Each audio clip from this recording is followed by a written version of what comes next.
నమస్తే welcome to four sides TV bulletin లో ముందుగా హెడ్లైన్స్ అర్హులైన వారికి ఎన్ని వేల కోట్ల రుణమాఫీ అయినా చేస్తాం గత ప్రభుత్వం రైతులను రెచ్చగొట్టే పనులు చేస్తుందన్న మంత్రి పొంగులేటి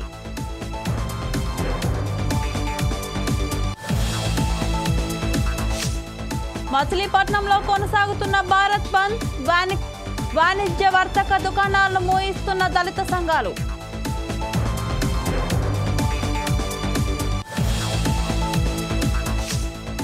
అపోలో హెల్త్ యూనివర్సిటీలో విద్యార్థులకు అస్వస్థత ఇద్దరు విద్యార్థుల పరిస్థితి విషమం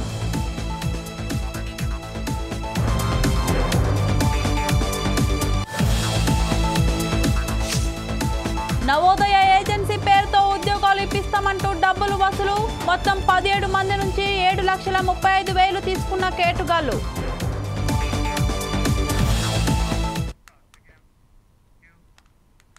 చిత్తూరు జిల్లాలోని అపోలో హెల్త్ యూనివర్సిటీలో 150 మంది విద్యార్థులు అస్వస్థకు గురయ్యారు.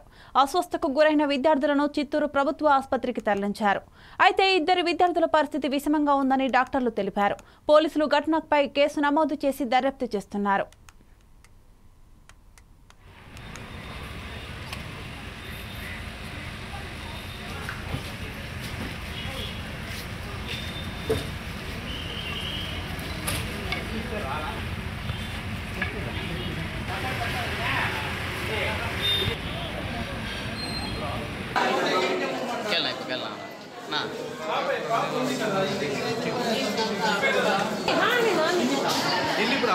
ఇప్పుడే నేను ఒక కార్యక్రమంలో ఉంటే గవర్నమెంట్ హాస్పిటల్ ఉంటే కొందరు ఫోన్ చేస్తే ఇమీడియట్గా వచ్చి అటాక్ చేశాను. అపోలో కాలేజీలో కొద్దిగా అస్వస్థతకు గురయ్యారు డాక్టర్స్ చదువుకునే స్టూడెంట్స్ అనగానే చూశాను. రాత్రి ఏదో ఫుడ్ తిన్న తర్వాత కొద్దిగా అన్ఈజీగా ఉంది అని కొందరు వచ్చి ఇక్కడ జాయిన్ అవ్వడం జరిగింది. నేను ఇప్పుడే డాక్టర్లకి కానీ ఇక్కడ కన్సల్ట్ నరేష్ గారికి కానీ అందరినీ మాట్లాడినాను. ఏం జరిగింది ఏమి అనేది మనకి కొద్ది గంటల్లో తెలుస్తుంది. ఉన్న వారికి మాత్రం అందరికీ ఏం చేయాలనేది ట్రీట్మెంట్ చేస్తున్నారు. ఎవరికేమి ఇబ్బందులు లేదు. తాత్కాలికంగా ఎండలు ఎక్కువ కావడము అలాగే పిల్లలు కొంచెం నీరసంగా ఉండడం వల్ల అందరికీ సిలైన్ గ్లూకోజ్ ఇస్తున్నారు. సో ఇప్పటికైతే పెద్దగా ఎవరికి ఏమి ఇబ్బందులు కలగలే. ఇంకా కూడా ఏం చేయాలో కేర్ తీసుకోమని డాక్టర్లందరినీ కూడా ఆదేశించడం జరిగింది. ఎమర్జెన్సీ మెడిసిన్ ఇన్ఛార్జ్ ఇక్కడ నేను మనకు వచ్చేసి ఇక్కడ 10 మంది పిల్లలు వచ్చినారు. వాళ్ళు అక్యూట్ జీ అంటారు, అదే గ్యాస్ట్రైటిస్ వాంతులు బేదులు అవుతున్నాయి. పేషెంట్స్ అంతా మనకు స్టేబుల్గానే ఉన్నాయి. అందరికీ ట్రీట్మెంట్ జరుగుతూ ఉంది. మనము వాళ్ళని ఇక్కడ అపోలో తరఫున అడ్మిట్ చేపిస్తున్నాము. గవర్నమెంట్ హాస్పిటల్లో సపరేట్ వార్డు కూడా మెయింటైన్ చేస్తున్నాము. ప్రజెంట్ చెప్పండి స్టేబుల్ గా ఉన్నారు. సార్ మొత్తం ఎంతమంది పేషెంట్లు వచ్చారు? 10 మంది వచ్చారు. ఇంకా 70 మంది అంటున్నారు. 10 మంది వచ్చారండి. వచ్చింది 10 మంది. ఇది మీ హాస్టల్లో ఫుడ్ పాయిజన్ వల్ల జరిగిందన్నారు. నన్ను కాదు, మన అడ్మినిస్ట్రేటర్ నరేష్ గారు అపోలో కాలేజీలో జరిగింది. చెప్పిన దానికి సమాధానం నేను ఓకే.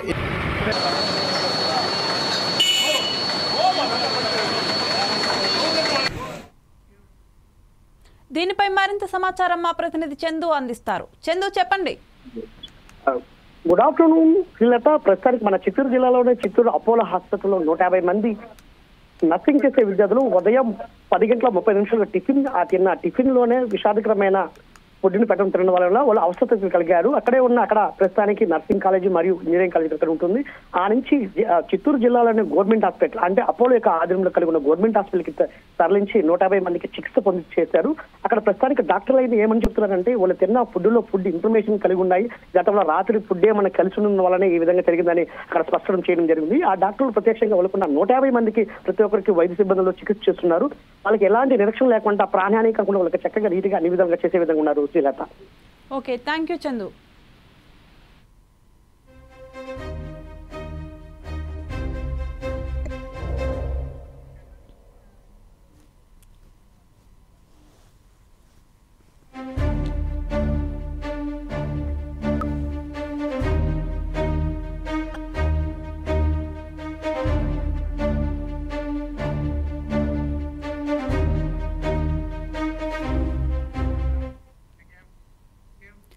భద్రాద్రి కొత్తగూడెం జిల్లా నారాయణపురం వినాయకపురం గ్రామాల్లో నూతనంగా నిర్మించిన పంచాయతీ కార్యాలయ భవనాలను మంత్రి పొంగులేటి ప్రారంభించారు. అనంతరం అశ్వరావుపేట నియోజకవర్గ అభివృద్ధి పనులపై అధికారులతో మంత్రి సమీక్ష నిర్వహించారు. ఏ ఒక్క రైతు అభద్రత భావనకు లోనవద్దని ఇప్పటికే 1000 కోట్ల రుణమాఫీ చేశామని మంత్రి తెలిపారు. అర్హులైన వారికి ఇంకా ఎన్ని వేల కోట్ల రుణమాఫీ అయినా ఈ ప్రభుత్వం చేయడానికి సిద్ధంగా ఉందని ఆయన పేర్కొన్నారు. గత ప్రభుత్వం రైతులను రెచ్చగొట్టే పనులు చేస్తే సహించేదే లేదని హెచ్చరించారు.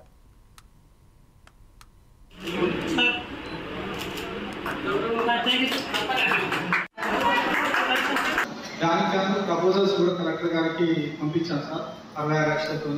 దాంట్లో గతంలో ఏమైతే 200 యూనిట్ల కరెంటు పేదవాళ్ళకి కొంతమంది మిస్ అయ్యారో మళ్ళీ దాన్ని ఈనాడు పునరుద్ధరించి అర్హులైన వాళ్ళందరికీ కూడా 200 యూనిట్ల ప్రభుత్వం చిత్తశుద్ధితో ఇస్తుంది. ఇది నిరంతరం జరిగే కార్యక్రమం. నిరంతరం నిత్యము షార్ట్ ఫాల్ అయి మిస్ అయిన వాళ్ళని అందరినీ ఈ డేట్తో ఇది కట్ ఆఫ్ డేట్ ఉండదు. ఇది నిత్యము ఎవరైతే అర్హులైన వాళ్ళు మిస్ అయిన వాళ్ళు ఉంటారో వాళ్ళందరినీ ఇన్కార్పొరేట్ చేసుకునే బాధ్యత ఈ ప్రభుత్వానికి. అంతేకాదు సుమారు 31,000 కోట్ల రూపాయల రైతుల రుణమాఫీని చిత్తశుద్ధితో ఈ ప్రభుత్వం చేస్తుంది. ఇప్పటికే సుమారు 19,000 కోట్ల రూపాయలు రైతుల రుణమాఫీ చేసింది. పొద్దుపోని కొంతమంది పార్టీలు ప్రధాన ప్రతిపక్ష హోదాను కూడా రాని మిస్ అవుతున్నామనే ఒక ప్రలోభాలకి ఒక భయభ్రాంతులకు గురై ఈ రైతుల రుణమాఫీ మీద రాద్ధాంతం ఎవరైతే చేస్తారో ఆ దిశలో పయనం చేయడం లేదు. వారు ఏదైతే తప్పులు చేశారో వారు చేసిన తప్పులే మళ్ళీ ఈ ప్రభుత్వం చేస్తుందని వాళ్ళు కలల కట్టు ఆ కలలే నిజమనుకొని ప్రజల్లోకి వస్తున్నారు. అర్హులైన పేద రైతులకి 2 లక్షల రూపాయల రుణమాఫీ పక్కా చేస్తుంది. మిగిలిన వాళ్ళందరికీ ఈ ప్రభుత్వం అర్హులైన వాళ్ళకి ఇవ్వటానికి చిత్తశుద్ధితో ఈ ప్రభుత్వం ఉంది. ఇది నిరంతరము జరిగే ప్రక్రియ. ఇప్పటికే అనేక ప్రదేశాల్లో రైతు వేదికల సాక్షిగా అదే రకంగా అగ్రికల్చర్ ఆఫీసులలో ఆల్రెడీ మీ రిప్రజెంటేషన్లు ప్రభుత్వ పక్షాన తీసుకుంటున్నారు. చిన్న చిన్న టెక్నికల్ కారణాల చేత ఏ రైతన్నకైతే అర్హులైన వాళ్ళకి రాలేదో ఎవరు కూడా అభద్రతకు మీరు గురి కావాల్సిన అవసరం లేదు. వారు 10 సంవత్సరాల్లో ఎలగబెట్టింది ఏందో మీకు తెలియదు కాదు. రెచ్చగొట్టడం కోసమే ఈనాడు వాళ్ళు. కృష్ణా జిల్లా మచిలీపట్నంలో ఎస్సీ వర్గీకరణను వ్యతిరేకిస్తూ వర్గీకరణ పోరాట సమితి ఆధ్వర్యంలో భారత్ బంద్ నిర్వహించారు. పలు దళిత సంఘాల ప్రతినిధులు బంద్లో పాల్గొని నగరంలోని వర్తక వాణిజ్య దుకాణాలను మూయిస్తున్నారు. బంద్ సందర్భంగా ఎటువంటి అవాంఛనీయ ఘటనలు జరగకుండా డీఎస్పీ అబ్దుల్ సుబాద్ భారీ బందోబస్తు ఏర్పాటు చేశారు. వర్గీకరణ జరిగితే దళితుల ఐక్యత దెబ్బతింటుందని, ఉద్యోగాల్లో దళితులకు తీరని అన్యాయం జరుగుతుందని దళిత జేఏసీ నాయకుడు జక్కుల ఆనంద్ అన్నారు. వర్గీకరణ విషయంలో సుప్రీంకోర్టు ఇచ్చిన తీర్పుపై పునరాలోచన చేయాలని డిమాండ్ చేశారు. 1వ తారీఖున సుప్రీంకోర్టు మరి ఎస్సీ వర్గీకరణ చేస్తూ ఇచ్చిన తీర్పును వ్యతిరేకిస్తూ ఈరోజు మరి అనేక దళిత సంఘాలు భారత్ బంద్ పిలవడం జరిగింది. అందులో భాగంగా ఈరోజు మచిలీపట్నంలో మరి బంద్కి మద్దతు ఇవ్వాల్సిందిగా బంద ప్రజలను కోరుతా ఉన్నాం. మరి ఎందుకంటే వర్గీకరణ వద్దు, ఐక్యత వద్దు. విడిపోవటం వల్ల మరి దళితుల ఐక్యత కోల్పోయి మరి ఒక విధంగా నష్టపోవడం తప్ప ఎలాంటి లాభం లేదు. ఎందుకంటే క్రిమినల్ విధానం వల్ల భావి తరాలకు రిజర్వేషన్ లేకుండా ఎస్సీ రిజర్వేషన్ పూర్తిగా కోల్పోయే పరిస్థితి ఉంటుంది. కాబట్టి మరి ప్రమోషన్లో కానీ ఎంప్లాయీస్ పిల్లల రిజర్వేషన్ కానీ అలాగే క్రిమినల్ వల్ల వ్యాపారం చేసే పిల్లలకి పూర్తిగా రిజర్వేషన్ అనేది కోల్పోయే అవకాశం ఉంది. మరి ఏబీసీ వల్ల మరి కొంతవరకు మందికి లాభం జరిగి కొంతమంది నష్టించే ప్రయత్నం ఉంది. కాబట్టి వర్గీకరణ వద్దు, ఐక్యత ముద్దు. మరి సుప్రీంకోర్టు ఎన్నే మరి ఆ నిర్ణయాన్ని మార్చుకొని కేంద్ర ప్రభుత్వం దీన్ని మరి బాధ్యత తీసుకొని ఎన్నే మరి ఇచ్చిన జడ్జిమెంట్ పునఃపరిశీలించాలని డిమాండ్ చేస్తా ఉన్నాం. వద్దెల్లాలి దళితుల ఐక్యత. ఆగస్టు చల్వాయి 5వ బెటాలియన్లో Telangana special police station DGP Shri Sanjay Kumar Jain సందర్శించారు. బెటాలియన్లో జరుగుతున్న అభివృద్ధి సంక్షేమ కార్యక్రమాల గురించి కమాండెంట్ అలెక్స్ గారిని అడిగి తెలుసుకున్నారు. అనంతరం ఆయన మాట్లాడుతూ బెటాలియన్ అభివృద్ధికి ప్రభుత్వం నుంచి నిధులు కేటాయింపులు పెండింగ్ పనులను త్వరితగతిన పూర్తి చేయటకు తన వంతు కృషి చేస్తానని తెలిపారు. సిబ్బంది సంక్షేమానికి కావలసిన ప్రపోజల్స్ పంపిస్తూ నిధులు సంక్షేమ నిధి నుండి వెంటనే మంజూరు చేస్తామని వెల్లడించారు.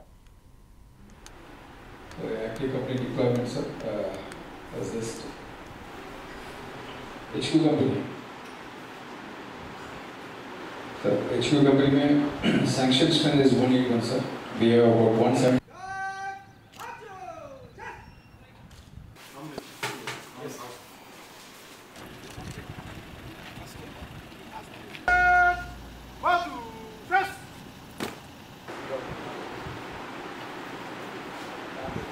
सर सी कंपनी हेडक्वार्टर में अच्छे सर.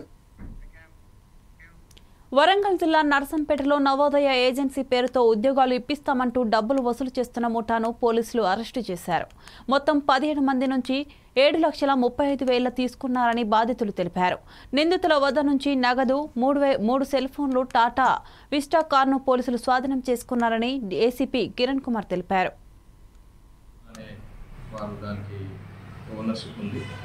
సో ఇంటి స్వప్న 16వ తారీఖు నాడు పోలీస్ స్టేషన్లో దరఖాస్తు ఇవ్వడం జరిగింది.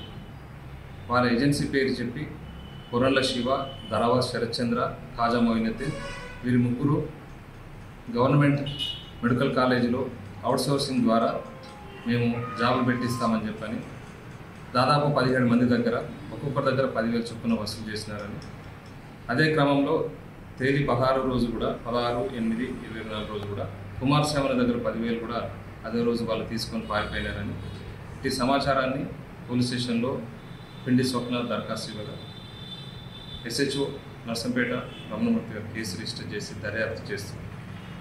ఈరోజు సాయంత్రం 4 గంటలకు వారు గవర్నమెంట్ హాస్పిటల్కి సంబంధించిన ప్రాంతంలో ఒక కారులో వాళ్ళు అనుమానాస్పదంలో వెహికల్ చెక్ చేస్తుంటే దొరకగా వారిని చెక్ చేసి వాళ్ళ దగ్గర 7,35,000 మరియు 3 మొబైల్ ఫోన్లు, ఒక టాటా విస్టా కారు సీజ్ చేయడం. వారు దీనికి సంబంధించిన సమాచారాన్ని, దానికి సంబంధించిన వాళ్ళు చేసిన నేరాన్ని ఒప్పుకొని వారి దగ్గర ఉన్నటువంటి ఒక్కొక్కరి దగ్గర వాళ్ళు ఆ 7,35,000 పంచుకున్నటువంటి డబ్బుల్ని ముగ్గురు దగ్గర వాళ్ళ దగ్గర సీజ్ చేయడం జరిగింది.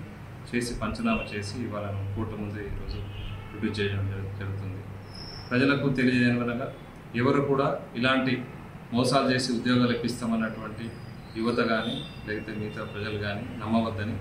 సో ఏదైనా ఉంటే వాళ్ళు సమాచారం కన్సర్న్ ఎవరైతే సంబంధించిన ఏజెన్సీ ఉంటుందో ఏజెన్సీకి సంబంధించిన నిర్వాహకులు ఎవరైతే ఉంటారో దానికి సంబంధించిన బాధ్యులు ఓనర్లు ఎవరు ఉంటారో వాళ్ళ దగ్గరికి వెళ్ళి అటు సమాచారం క్షుణ్ణంగా తెలుసుకున్న తర్వాత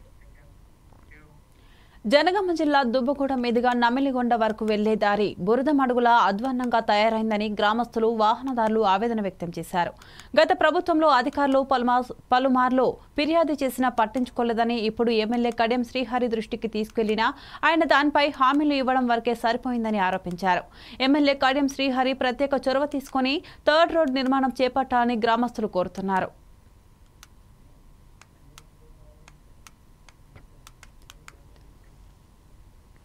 బోడ ఉంటుంది దీన్ని. నా పేరు శ్రీనివాసు, కుమ్మరోళ్ళం మేము. ఇక్కడ మాకు ఎలాంటి సవలతు లేదు. ఇక్కడ రోడ్డు లేదు, ఏమి లేదు. అక్కడ మాకు అర్జెంట్ ఎక్కడికన్నా పోదామంట మాకు ఎలాంటి సవలతు లేదు. అక్కడ పోతే మొత్తం బురదే, ఇట్లా పోతే మాకు లాంగ్ అవుతుంది. అంటే దీనికి మాకు సౌకర్యం అందిస్తారా అందియరా అనేది అదొకటి మేము కోరుకుంటాను. ఈ రోడ్డు ఎమ్మెల్యే వచ్చిన కంచెలు కూడా కడేసిన వచ్చిండు, రాయడక్కలు వచ్చిండు, దీని పట్టి మెస్తలేరు. ఈ తవ్వకు 17 మంది నడుస్తారు ఆసాములు. నైమంలోకి వెళ్తుంది, కొంత దుబ్బడం పోతుంది. ఇండ్లు కూడా ఉన్నాయి, 20-10 ఇళ్ళు ఉన్నాయి. దీన్ని ఎవరు పట్టి మెస్తలేరు. ఈ కరెంట్ సీరియర్ కూడా తీసుకున్నాడు, ఆయన కూడా పట్టి చేయలేదు. ఎలక్షన్ వచ్చింది చెప్పాను, నెలైతుంది వరకు పట్టింపు చేయలే. దయచేసి రోడ్డు పట్టింపు చేసి మీరు రోడ్డు చేయాలి. పెద్దట్టు దుబ్బడం పెద్దట్టు దుబ్బడం 17 ఇళ్ళు ఉన్నాయి. నైగుండ పోతుంది. ఆసాలు మాత్రం బురదలు ఉన్నాయంట, దీన్ని పట్టింపు చేస్తలేరు.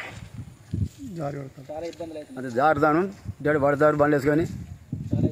అది షార్ట్ గడ్డు రోడ్ ఇది మరి బాగుండేది. దీని మధ్యలో పట్టి మేస్తలేరు. అప్పటి నుంచి ఈ రోడ్ను పట్టించుకునే వాళ్ళు నాదం లేవలేడు. ఇప్పుడు సిరియారి గెలిచిండు, టీఆర్ఎస్ నుండి కాంగ్రెస్కు పోయిండు. శ్రీనివాస్ అంటాడు ఈ రోడ్ను ఏది బస్ స్టాండ్ కాల్చిన మొదలు పెడితే దుబ్బగూడ వరకు సాక్ష్యం చేస్తుంది, నల్గొండ వరకు సీసీ రోడ్ బీటీ రోడ్ చేపిస్తా అంటాడు. ఏది సిరియారి ఇంతవరకు రావాలని చెప్తాను. తన వాన పడితే మొత్తం జాగ్రత్త పడతాను. రైతులు మేము మొత్తం రైతులు జాగ్రత్త పడతాను. వాన పడితే అంతా నమస్కారం పెడతాం. మీకు ఇది ఏం చెప్తారో చేరు దండం పెడతాం. మీకు నమస్కారాలు చెప్తున్నాం. ఇప్పుడు 20 సంవత్సరాలు ఈ రోడ్ వేసి మినిమం ఈ రోడ్ వేయబట్టి ఈ రోడ్డు ఇన్ని రోజుల కంచి వస్తే ఇంతవరకు సుతా ఈ రోడ్డు మళ్ళీ నిర్మాణం జరగలేదు. ఒకసారి వేసిండ్రు, కంకర మొత్తం తేలింది. ఆ కంకర సుతా మళ్ళీ కొత్త రోడ్ వేయాలి. ఎందుకంటే అటు ఎస్సీ కాలనీ ఉన్నది, దుబ్బగూడ ఉన్నది. ప్లస్ ఏంటంటే వాళ్ళకు రావడానికి మళ్ళీ ఏంటంటే తిగారం సుతా ఇప్పుడు దుబ్బగూడ పొలకు సుతా ఆ రోడ్డుకు మొత్తం భూములు జాగాలు అటే ఉన్నాయి. కాబట్టి ఏంటంటే ఆ రోడ్డు తొందరగా వేయాలి. ఎందుకంటే రోడ్డు గలీజ్గా ఉండి వచ్చేపెట్టల సుతా బండ్ల మీద ఊరే బస్తాలు కానీ డిఏ బస్తాలు కానీ అటే పొలాలు బాగున్నాయి. కాబట్టి దాని వెంటనే రోడ్డు నిర్మాణం చేయాలి. ఎందుకంటే ఇప్పుడు ఉన్న ఎమ్మెల్యే సుతా తిగారం నుంచి సుతా వాని పోయి మనోళ్ళు కలిసి మాట్లాడి రోడ్డు నిర్మాణం చేయాల్సిందిగా నేను డిమాండ్ చేస్తున్నాను. ఎమ్మెల్యే సుతా దీన్ని పట్టించుకోవాలి కడెన్సీర్ గారు. ఎందుకంటే మీరు సుతా తిగారం వస్తాను పోతాను ఈ రోడ్డులో ఒకసారి మీరు సందర్శించి చూసి ఈ రోడ్డు నిర్మాణం చేయాల్సిందిగా. ఉభయ తెలుగు రాష్ట్రాల్లో ఉన్న అతిపెద్ద రైల్వే స్టేషన్లలో విజయవాడ ఒకటి. నిత్యం అనేక రైళ్లు, వేలాది ప్రయాణికులు ఇక్కడి నుంచి దేశవ్యాప్తంగా ప్రయాణిస్తుంటారు. విజయవాడ నగరానికి సమీపంలో ఉన్న రాయనపాడు రైల్వే స్టేషన్కు కొత్త రూపు రానుంది. కేంద్ర ప్రభుత్వం అమృత్ భారత్ స్టేషన్ల పేరుతో దేశవ్యాప్తంగా 100 రైల్వే స్టేషన్లను రైల్వే శాఖ అభివృద్ధి చేసేందుకు నిర్ణయించింది. వాటిలో రాయనపాడు స్టేషన్ కూడా ఉండడంతో మౌలిక వస్తువుల కల్పన పనులు శరవేగంగా జరుగుతున్నాయి. ఇప్పటికే డిజైన్లు రూపొందించి వాటి ప్రకారం 12.13 కోట్ల వ్యయంతో పనులు చేపడుతున్నారు.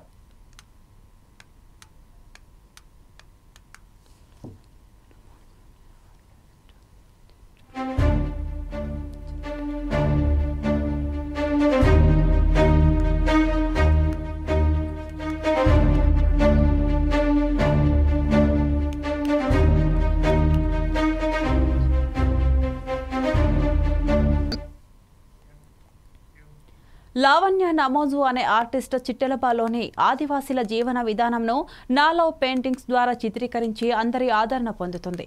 అయితే ఆమె చిత్రీకరించిన పెయింటింగ్స్ ను మంత్రి శ్రీ గుమ్మడి సంధ్యారాణి ప్రజెంట్ చేసింది.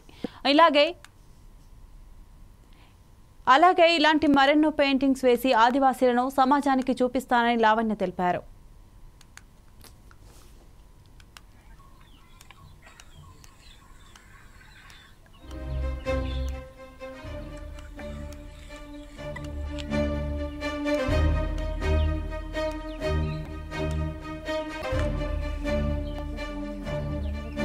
Sure.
ఇవి bulletin updates. Keep watching 4 Sides TV.